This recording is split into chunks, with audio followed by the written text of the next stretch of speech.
আরে আরে মা, একটু সাবধানে। কি হয়েছে আপনার? মাথা ঘুরছে নাকি? আর এ কি, আপনার মুখটা এত লাল লাগছে কেন? আপনার শরীর তো যেন জ্বলে যাচ্ছে। আপনি কোথায় ছিলেন? পুরো বাড়ি খুঁজলাম কিন্তু কোথাও আপনাকে দেখতে পেলাম না। আমি তো ভেবেছিলাম আপনি বাবার ঘরে আছেন, কিন্তু বাবা তো ঘুমিয়ে আছেন। এই ভয়ঙ্কর গরমে আপনি ওপর থেকে কেন নামছেন? ছাদে আপনার কি কাজ ছিল? হে ভগবান, আপনার পা দুটো দেখুন ফোস্কা পড়ে গেছে। আসুন এখানে বসুন। নিজের মা সাবিত্রী দেবীকে বসাতে বসাতে দীপ বলল। সাবিত্রী দেবী ছাদের দিকে ইশারা করে বললেন, বাবা, ছাদে গম শুকোতে দিয়েছি। দীপ রান্নাঘরে ঠান্ডা জল আনতে গেল। ঠিক তখনই ঘর থেকে তার স্ত্রী পুষ্পা বেরিয়ে এসে বলল, এই তো মাত্র 2 ঘন্টা আগেই বসতেই গরম লাগতে শুরু করলো, তাই নেমে এলেন। আমি আপনাকে কি বলেছিলাম, যতক্ষণ না গম পুরোপুরি শুকোবে ততক্ষণ যেন আপনাকে নিচে না দেখি। তাহলে নিচে কেন এলেন? দীপ ঠান্ডা জলের বাটি নিচে রেখে হঠাৎ পুষ্পাকে জোরে একটা চড় মারল। পুষ্পা সামলানোর আগেই সে আরেকটা চড় বসিয়ে দিল এবং রেগে গিয়ে বলল, তোমার সাহস কি করে হয় আমার মায়ের সঙ্গে এভাবে কথা বলার? আর তুমি ওনাকে গম শুকোতে ছাদে কেন পাঠিয়েছিলে? নিজে এখানে কুলারের হাওয়া খাচ্ছ আর আমার মাকে আগুনের মতো গরমে ছাদে বসিয়ে রেখেছো। তুমি কি মানুষ নাকি জল্লাদ? এই কুলার কি তোমার বাপের বাড়ি থেকে এসেছে? ভুলে যেও না, এই বাড়ির প্রতিটা জিনিসে আমার মা বাবারও সমান অধিকার আছে। পুষ্পা হতভম্ব হয়ে বলল, আপনি কখন এলেন? আমি তো আপনাকে সময় মতো দেরি করে আসতে দেখি। নিশ্চয়ই আপনার ভুল বোঝাবুঝি হয়েছে। আমি তো মাকে পাঠাইনি। উনি বলেছিলেন গম ধুয়ে শুকিয়ে দেবেন, তাই না মা? আপনি কিছু বলছেন না কেন? সাবিত্রী দেবী চুপচাপ নিজের বৌমার দিকে তাকিয়ে রইলেন, কারণ যখন তিনি বলছিলেন গম তো আগেই ধোয়া হয়েছে, তখন পুষ্পা বলছিল, না, আবার ধুয়ে শুকিয়ে দিন, তারপর মিলে পিষতে পাঠাবো, না হলে আপনাদের রুটি খেতে দেব না। তখন 2 বেলা শুধু ডাল ভাত খেয়েই থাকবেন। সাবিত্রী দেবী চুপ করে গেলেন। তিনি চাইছিলেন না তার জন্য ছেলে বৌমার মধ্যে আরও ঝগড়া হোক। তিনি ধীরে বললেন, ছেড়ে দে বাবা, অফিস থেকে ফিরে রাগ করা ভালো নয়। যত রাগ অভিমানী থাকুক, দরজার বাইরেই রেখে ঘরে ঢোকা উচিত। দীপ পুষ্পার দিকে তাকিয়ে বলল, আমার মায়ের কাছ থেকে শেখো। তোমার ভুলের পরও উনি তোমাকে আড়াল করছেন, আর তুমি তুমি তো ওনাকে মানুষ বলেও মনে করো না। বলো তো, তোমরা মেয়েরা যেমন নিজের মা বাবাকে সম্মান আর ভালোবাসা দাও, ঠিক তেমনই শ্বশুর শাশুড়িকে দিতে তোমাদের কি টাকা লাগে? রেগে গিয়ে পুষ্পা নিজের ঘরে চলে গেল। দীপ মায়ের পা ঠান্ডা জলে ডুবিয়ে দিয়ে বলল, মা, অন্যায় সহ্য করাটাও কিন্তু ভুল। আপনাকে কতবার বলেছি, যে কাজ আপনার ভালো লাগবে না সেটা করবেন না। আপনি জানেন, বাবা যদি এসব জানতে পারেন খুব রেগে যাবেন। এমনও হতে পারে উনি গ্রামে ফিরে যাওয়ার জেদ ধরবেন। আপনারা যদি গ্রামে চলে যান তাহলে আমারই কিন্তু কষ্ট হবে। বারবার সেখানে যাতায়াত করা আমার পক্ষে সম্ভব নয়, আর আপনাদের দেখাশোনাও করতে পারবো না। একটু থেমে সে আবার বলল, আমি জানি পুষ্পার ব্যবহার ভালো নয়, কিন্তু মা, এই বাড়ির প্রতিটা জিনিসে যেমন তোমার বৌমার অধিকার আছে, তেমন তোমারও আছে। নিশ্চিন্তে থাকো, যেমন বউ আসার আগে থাকতে ঠিক তেমনই থাকবে। বউ আসলেও কি মায়ের জন্য ছেলের ভালোবাসা আর বাড়ির অধিকার শেষ হয়ে যায়? তুমি একটু বিশ্রাম নাও, আমি কাপড় বদলে আসছি। এই বলে দীপ ঘরে চলে গেল। ওদিকে ঘরে পুষ্পা মুখ ফুলিয়ে বসেছিল। দীপ বলল, আমি তোমার উপর হাত তুলতে চাইনি, কিন্তু তুমি আমাকে বাধ্য করছো। পুষ্পা রেগে বলল, হ্যাঁ হ্যাঁ, আপনার সেই নকল মাকে নিয়েই তো যত চিন্তা। আসল স্ত্রীর কোনো দামই নেই আপনার কাছে, তাই তো ওনার সামনে আমাকে অপমান করলেন। দীপ বিস্ময় বলল, তুমি কি বলছো? একবার ভেবে দেখেছো? তোমার কি কোনো ভুল নেই? আর একটা কথা ভাবো, যদি তোমার নিজের মায়ের সঙ্গে তোমার দাদা বা বৌদি এমন ব্যবহার করতো, তাহলে তোমার ভালো লাগতো? পুষ্পা ঠান্ডা গলায় বলল, আপনিও ভুলে যাচ্ছেন যে উনি আপনার নিজের মা নন। দীপ হতভম্ব হয়ে পুষ্পার দিকে তাকিয়ে রইল। পুষ্পা বলল, আমি সব সত্যিটা জানি। যাকে আপনি মা মা বলে মুখে ফেনা তোলেন, 6 মাস আগে হাসপাতালে উনি আমাকে সবটা বলেছিলেন, যখন আপনার পা ভেঙেছিল। দীপ গভীর নিঃশ্বাস নিয়ে বলল, পাগলি, মা তো মাই হয়, সে জন্মদাত্রী হোক কিংবা লালন পালন করা মা। আমি কিভাবে ভুলে যেতে পারি সেই দিনটা? হয়তো তুমি ভুলে গেছো।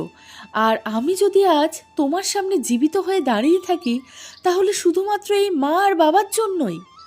দীপ পুরনো স্মৃতিতে হারিয়ে গেল। তখন সে নিজের বাবা মার সঙ্গে একটি বাসে তীর্থযাত্রায় যাচ্ছিল। হঠাৎ ড্রাইভারের ভুলে বাসটি সেতু থেকে নিচে পড়ে যায়। অনেক মানুষ আহত হয়, আবার অনেকের মৃত্যু হয়। সেই দুর্ঘটনায় দ্বীপের জন্মদাতা মা বাবাও মারা যান। ঠিক সেই সময় সাবিত্রী দেবী ও তার স্বামী আহত অবস্থায় ছিলেন।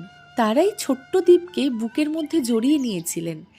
যাত্রাপথে দ্বীপের মা বাবার সঙ্গে সাবিত্রী দেবীর বেশ ভালোই সম্পর্ক তৈরি হয়েছিল। কথাবার্তার মধ্যে তারা নিজেদের বাড়ি, আত্মীয় স্বজনের কথা বলছিলেন। এমনকি বলছিলেন, কখনো হরিদ্বারে এলে অবশ্যই আমাদের বাড়িতে আসবেন। এই বলে তারা নিজেদের ফোন নম্বরও দিয়েছিলেন। কিন্তু দুর্ঘটনার পর সাবিত্রী দেবীর স্বামী অশোকবাবু সঙ্গে সঙ্গে ফোন করে মানবের আত্মীয়দের সব খবর দেন। কিন্তু টাকার লোভে তারা দ্বীপের মা বাবাকে চিনতেই অস্বীকার করে দেয়। যখন দ্বীপের কাকিমাকে ছোট দ্বীপের কথা বললেন, তখন সে নির্লজ্জভাবে হাসছিল। এখন তো তোমার বাবা মা কেউ নেই, তাহলে ওর দায়িত্ব নেবে কে? সবচেয়ে ভালো হয় আপনি যদি ওকে কোনো অনাথ আশ্রমে দিয়ে দেন। এই কথা শুনে সাবিত্রী দেবীর বুকটা যেন কেঁপে উঠেছিল। কারণ প্রতিটি তীর্থস্থানে গিয়ে তিনি ঈশ্বরের কাছে শুধু সন্তানের জন্য হাত পেতেছিলেন। অশোকবাবু ধীরে ধীরে বললেন, সাবিত্রী, হয়তো ভগবান এইভাবেই তোমাকে সন্তান দেওয়ার কথা ভেবেছেন। বলো তো, কেন এই শিশুটিকে এমন আত্মীয়দের হাতে তুলে দেব যারা মা বাবা মারা যেতেই তাকে চিনতে অস্বীকার করছে? তুমি যদি নিজের মমতার ছায়া ওর উপরে দাও, তাহলে ওর জীবনটা অনেক সুন্দর হয়ে যাবে। সেই দিন থেকে আজ পর্যন্ত দীপ কখনো নিজের জন্মদাতা মা বাবার সম্পর্কে তাদের কিছু জিজ্ঞাসা করেনি। কারণ সময় থাকতে সাবিত্রী দেবী তাকে সব সত্যিটাই জানিয়ে দিয়েছিলেন। সময় কেটে যেতে লাগলো। ধীরে ধীরে দ্বীপ হয়ে উঠল তাদের পুরো পৃথিবী। প্রায় 2 বছর পর সাবিত্রী দেবী একটি কন্যা সন্তানেরও জন্ম দিলেন। দীপ ছোট্ট বোনটিকে প্রাণ দিয়ে ভালোবাসত। কিন্তু সাবিত্রী দেবী নিজের মেয়ে মনিকার থেকেও ছেলেকে বেশি স্নেহ করতেন। দুজন শিশু যত বড় হতে লাগলো, তাদের সম্পর্কও তত গভীর হতে লাগলো।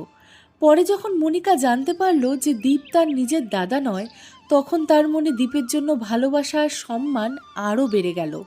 কারণ সে জানত, নিজের ছেলে যতটা না বাবা মার জন্য ভাবে, দীপ তার থেকেও বেশি নিজের পরিবারের জন্য ভাবে এবং করে। ধীরে ধীরে পড়াশোনা শেষ করে দীপ নিজের পায়ে দাঁড়িয়ে গেল। সবাই তার বিয়ের জন্য জোর করতে লাগলো। কিন্তু দীপ বলেছিল, যতদিন না আমি বড় দাদা হিসাবে নিজের দায়িত্ব পুরোপুরি পালন করছি, ততদিন বিয়ের কথা ভাবতেও পারবো না। পরে দীপ নিজের কোম্পানিতেই কাজ করা এক জুনিয়র ছেলে কিশোরের সঙ্গে মনিকার বিয়ে দেয়। কিশোর এবং তার পরিবার খুবই ভদ্র ও ভালো মানুষ ছিল। মনিকা নিজের সংসারে খুব সুখে ছিল এবং সবসময় নিজের দাদার প্রশংসায় পঞ্চমুখ থাকত। তার শ্বশুরবাড়ির লোকেরাও দীপকে খুব সম্মান করত। সময় কেটে গেল। 1 বছর পর সাবিত্রী দেবী বললেন, বাবা, এবার তো তুই বড় দাদার দায়িত্বও পালন করে ফেলেছিস, এবার আমার জন্য একটা বউ নিয়ে আয়। দীপ সব কিছু নিয়ে নিজের মায়ের উপর ছেড়ে দিল। তার পাশের বাড়িতেই থাকতেন সুজাতা দেবী। শুরু থেকেই তার নজর ছিল সুদর্শন সবল দীপের ওপর, কারণ তিনি দীপের জীবনের সব সত্য জানতেন। তিনি সহজ সরল সাবিত্রী দেবীকে নিজের কথার জালে ফাঁসিয়ে নিজের মেয়ে পুষ্পার সঙ্গে দীপের বিয়ে দিয়ে দিলেন। কিছুদিন পর শহর থেকে একটু দূরে দীপের অন্য একটি অফিসে ট্রান্সফার হয়ে যায়। সবাই জানতো দীপ কখনো মা বাবাকে ছেড়ে আলাদা থাকতে পারবে না, কিন্তু প্রতিদিন এত দূর যাতায়াতে সে খুব কষ্ট পাচ্ছিল। এটা দেখে তার বাবা মা বললেন, এমন তো খুব বেশি দূর নয়, সপ্তাহে 1-2 দিন চলে আসিস, ওখানেই নিজের জন্য একটা ছোট বাড়ি নিয়ে নে, আর কতদিন মায়ের আঁচলে ধরে চলবি? মাও অনেক বুঝিয়ে বললেন। তাই শেষ পর্যন্ত দীপ একটি ছোট্ট বাড়ি নিয়ে নিল। সেই বাড়ি নিতে তার বাবা পুরো সাহায্য করেছিলেন, কারণ তাদের যা কিছু ছিল সব তো দীপের। কোম্পানিতে কাজের চাপ এত বেড়ে গিয়েছিল যে প্রায় 1 মাস ধরে দীপ মা বাবার সঙ্গে দেখা পর্যন্ত করতে যেতে পারেনি। এদিকে অশোকবাবুর শরীর খুব খারাপ হয়ে গিয়েছিল। তিনি বারবার দীপকে আসতে বলেছিলেন, কিন্তু যখনই দীপ যাওয়ার জন্য ভাবত, পুষ্পা বলতো, কেন নিজের ছুটি নষ্ট করছেন? নিজের ছুটি বাঁচলে পরে টাকা আসবে। মানুষ 6 মাসে একবার বাড়ি যায়, আর আপনার তো মাত্র 1 মাস হয়েছে। তারপরে বাবার তো শুধু জ্বর হয়েছে, এত চিন্তা করার কি আছে? দীপ বলল, আমিও ভাবছিলাম ছুটিটা বাড়াবো, কিন্তু বাবার হয়তো আমাকে দরকার। পুষ্পা বলল, আমি মার সঙ্গে কথা বলছি, শুধু জ্বরই তো, ভয়ের তো কিছু নেই। তারপর আগামী মাসে দীপাবলি আসছে, তখন একসঙ্গেই যাব। বারবার যাতায়াতে শুধু ভাড়া ও গাড়ির পেট্রোলের টাকা নষ্ট হয়, এত খরচ করাটা বুদ্ধিমানের কাজ নয়। ঠিক সেই সময় একদিন সাবিত্রী দেবীর ফোন এলো। তিনি প্রথমে দীপকে খুব বকাঝকা করে বললেন, তোর বাবার শরীর এত খারাপ, আর তোর এতটুকু সময় নেই যে এসে দেখে যাবি? উনি খুব রেগে আছেন, বলেছেন আজ থেকে আর কখনো তোর সঙ্গে কথা বলবেন না। সেদিনই অফিস যাওয়ার পথে দীপের গাড়ির সঙ্গে একটি অটোর ধাক্কা লাগে এবং তার পা ভেঙে যায়। সঙ্গে সঙ্গে পায়ে প্লাস্টার করতে হয়। তার ফোনে শেষ কল ছিল সাবিত্রী দেবীর, তাই দুর্ঘটনা দেখার পর লোকজন প্রথমে সাবিত্রী দেবীকেই খবরটা দেয়। মাত্র 2 ঘন্টার মধ্যেই সাবিত্রী দেবী আর অশোকবাবু হাসপাতালে পৌঁছে যান। তখন দীপের জ্ঞান ফিরল। সামনে সে বাবাকে দেখতে পেল। অসুস্থতার জন্য শরীর খুব দুর্বল হয়ে গিয়েছিল, তবুও মুখে সেই আগে স্নেহমাখা দৃঢ়তা ছিল। ছেলের মাথায় হাত বুলিয়ে তিনি বললেন, চিন্তার কিছু নেই বাবা, খুব তাড়াতাড়ি ভালো হয়ে যাবি। আমি তো আছি তোর পাশে। তোকে কোনো কষ্ট ছুতে গেলে আগে আমাকে পার করতে হবে। এক পাশে পুষ্পা দাঁড়িয়ে কাঁদছিল। সাবিত্রী দেবী বললেন, বৌমা, কাঁদছো কেন? আমরা তো আছি। আমরা থাকতে আমাদের সন্তানদের কিছু হবে না। দেখো, ওকে আমি বাড়ি নিয়ে যাব, আর 1 মাসের মধ্যেই আবার আগের মতো সবল আর হাঁটাচলা করা মানুষ বানিয়ে দেব। হাসপাতালে সুজাতা দেবীও এসেছিলেন। তিনি আস্তে করে পুষ্পার কানে কানে বললেন, এখন কি এরা তোমাদের সঙ্গেই থাকবে? কত কষ্টে তো এদের একটু দূরে হয়েছিল তোমরা। পুষ্পা ধীরে বলল, মা, এখনও দেখাশোনার জন্য কোনো নার্স রাখতে হবে, না হলে আমাকেই তো সব করতে হবে। তার চেয়ে মা আর বাবা থাকলে ভালোই হবে, খরচ বাঁচবে। আপনি তো জানেন, দীপ নিজের বাবা মাকে ছাড়া এক মুহূর্তও থাকতে পারে না। ট্রান্সফারের জন্যই শুধু একটু দূরত্ব হয়েছে, নইলে ওর প্রাণ তো ওদের মধ্যেই আটকে থাকে। কিছুদিন পর দীপ হাসপাতাল থেকে বাড়ি ফিরে এলো। সাবিত্রী দেবী প্রাণপণ করে ছেলের সেবা করতে লাগলেন। অশোকবাবু নিজে ফল কেটে খাইয়ে দিতেন। এটা দেখে দীপের চোখে জল চলে এলো। সে বলল, বাবা, আমাকে ক্ষমা করে দাও। আমি তোমার শরীর খারাপ থাকার সময়ও তোমার কাছে আসতে পারিনি। হয়তো আমি স্বার্থপর হয়ে গিয়েছিলাম। অশোকবাবু ছেলের মুখে আঙ্গুর রেখে বললেন, একদম চুপ, তুই কোনো ভুল করিসনি। আর যদি কখনো স্বার্থপর হয়েও থাকিস, তাহলে সেটা ভুল করে শিখেছিস। এখন তাড়াতাড়ি সুস্থ হয়ে ওঠ, যাতে আমরাও আবার বাড়ি ফিরতে পারি। দীপ সঙ্গে সঙ্গে বলল, মা, দেখেছো বাবা কি বলছেন? হয় তোমরা আমার সঙ্গে থাকবে, না হলে আমি এই চাকরি ছেড়ে তোমাদের সঙ্গেই থাকবো। মা, তুমি কি চাও আমি আবার আঘাত পাই? সাবিত্রী দেবী তড়িঘড়ি বললেন, আঘাত লাগুক তোমার শত্রুর। শোনো, আমি আর আমার ছেলে দূরে থাকবো না। ও ঠিকই বলেছে, আমরা সবাই একসঙ্গে থাকবো। আর যখন ওর অফিসে বা বাচ্চাদের স্কুলে ছুটি হবে, তখন সবাই মিলে গ্রামে চলে যাব। এই কথা শুনে দীপ খুব খুশি হয়ে গেল। এরপর সবাই মিলেমিশে একসঙ্গে থাকতে লাগলো। সুজাতা দেবীর আসা যাওয়াও বাড়তে লাগলো। তিনি সব সময় পুষ্পার কানে নানান কথা ঢালতেন। এমনকি নিজের বাড়ির জন্য মেয়ের বাড়ি থেকে চাল, ডাল, আনাজ নিয়ে যেতেন। ধীরে ধীরে পুষ্পা আর সাবিত্রী দেবীর সম্পর্কে তিক্ততা তৈরি হতে লাগলো। এখন বাড়ির সব কাজও পুষ্পা সাবিত্রী দেবীকে দিয়েই করাতে শুরু করলো। যখনই গ্রাম থেকে সুজাতা দেবী আসতেন, তিনি হাজির হয়ে যেতেন। আর যদি কখনো সাবিত্রী দেবীর জন্য বেশি কিছু নিয়ে যেতে না পারতেন, তখনই পুষ্পা সাবিত্রী দেবীকে দিয়ে গম ধোয়াতো আর রোদে শুকোতে দিত। ঠিক তখনই ওদিক থেকে সাবিত্রী দেবীর গলা শোনা গেল, এই যে ছেলে আমার, এখন আমি একদম ঠিক আছি। হঠাৎ দীপ নিজের পুরনো স্মৃতি থেকে বর্তমানে ফিরে এলো এবং বলল, মা, দেখাও তো পাটা, একদম ঠিক হয়ে গেছে তো? সাবিত্রী দেবী হেসে বললেন, হ্যাঁ বাবা, আমি একদম ভালো আছি। আর একটা কথা বলি, আমাদের এখানে আসার পর বৌমার দায়িত্বও তো বেড়ে গেছে, বেচারি অনেক সময় বিরক্ত হয়ে যায়। তুমি যদি আমার জন্য বৌমার সাথে ঝগড়া করো তাহলে আমি কিন্তু এখানে থাকবো না, আমি চলে যাব। ছেলে যদি জেদি হতে পারে তাহলে মাও কি জেদ করতে পারে না? কেন বৌমা, আমি কি ভুল বলছি? ঠিক তখনই ওদিক থেকে সুজাতা দেবী এসে বললেন, জামাই বাবা, সাবিত্রী বোন তো ঠিকই বলছে, ছেলের বাড়িতে আর কতদিন বোঝা হয়ে থাকবে, নিজের বাড়িঘরও তো ওনাদের দেখাশোনা করতে হবে। আর আপনাকে ছোট থেকে মানুষ করতে যত খরচ হয়েছে তার থেকে বেশি টাকা তো আপনার কাছ থেকে উসুল করে নিয়েছেন। শাশুড়ির মুখে এমন কথা শুনে দীপের ভীষণ রাগ হলো। সে কঠিন গলায় বলল, আমার ওপর ওনাদের উপকার আছে, কিন্তু আপনার কি আছে যে রোজ রোজ আমাদের বাড়িতে চলে আসেন? আপনি যদি আমার স্ত্রীর মা না হতেন তাহলে আমি আপনাকে আরও ভালোভাবে জবাব দিতাম। একটা কথা বুঝে নিন, অন্যের সংসারের ব্যাপারে নাক গলানটা উচিত নয়। সুজাতা দেবী সঙ্গে সঙ্গে নিজের মেয়েকে বললেন, শুনছিস পুষ্পা, তোর স্বামী আমার সঙ্গে কেমন করে কথা বলছে? দীপ এবার পুষ্পার দিকে তাকিয়ে বলল, শোনো পুষ্পা, যদি আমার মা বাবা এখানে থাকা তোমার অসুবিধা হয় তাহলে তুমিও নিজের জিনিসপত্র গুছিয়ে তোমার মায়ের সঙ্গে চলে যেতে পারো। তুমি যতবার এখানে না আসো তার থেকেও বেশি তোমার মা এখানে আসে। আমি কি কিছু জানি না? নিজের বাড়ির জন্য চাল ডাল আনাজ সব এখান থেকেই তো নিয়ে যান, আর এখন আমার বাবা মা এখানে আসতেই তোমার এত সমস্যা হয়ে গেল। সে আরও বলল, মনে রাখবেন শাশুড়ি মা, এটা আমার আর আমার বাবা মার সংসার, আমাদের ব্যাপারে বাইরের কারো হস্তক্ষেপ আমি একদম বরদাস্ত করব না। পুষ্পার মা রেগে বললেন, আমরাও কিন্তু মেয়েকে দান করে দেইনি। দীপ সঙ্গে সঙ্গে বলল, তাহলে নিয়ে যান, যত খরচ করেছেন তার থেকেও অনেক বেশি আমরা দিয়ে দিয়েছি। সাবিত্রী দেবী তাড়াতাড়ি বললেন, বাবা এসব কি বলছো? বড়দের সঙ্গে এভাবে কথা বলতে নেই, শাশুড়ি তো মায়ের সমান হন। দীপ শান্ত কিন্তু দৃঢ় গলায় বলল, মা আমাকে ক্ষমা করে দিও, কিন্তু আমি তোমার বিরুদ্ধে একটা কথাও শুনবো না। আর আমি যখন আমার স্ত্রীর সঙ্গে কথা বলবো তখন মাঝখানে অন্য কেউ কথা বলবে না। এরপর সে পুষ্পার দিকে তাকিয়ে বলল, পুষ্পা, তুমি কি আমার সঙ্গে এই বাড়িতে থাকতে চাও নাকি না? বিয়ের প্রথম রাত্রেই আমি তোমাকে বলেছিলাম, আমার মা বাবার চেয়ে বড় এই পৃথিবীতে আমার কাছে আর কেউ নয়।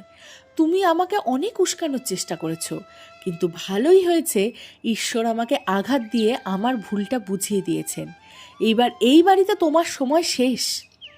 এই বলে দীপ পুষ্পার কাপড় চোপড় একটি ব্যাগে ভরে শাশুড়ির হাতে দিয়ে বলল, আপনার মেয়েকেও সঙ্গে করে নিয়ে যান। হ্যাঁ, আমার সন্তানদের দায়িত্ব আমি নিজেই পালন করব, কিন্তু পুষ্পাকে এখান থেকে আপনি নিয়ে যান। সুজাতা দেবী হকচকিয়ে বললেন, আরে এভাবে কি করে নিয়ে যাব? কত কষ্টে তো ওর বিয়ে দিয়েছি, এখন আমি আর ওর বোঝা বইব না।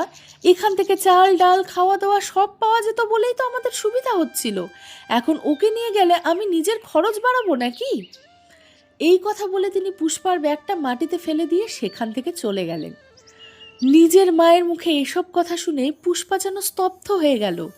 সে বিশ্বাসই করতে পারছিল না যে মা আজ পর্যন্ত তাকে নিজের শ্বশুরবাড়ির বিরুদ্ধে উস্কে এসেছে, সেই মা আজ তার পাশে দাঁড়ালো না।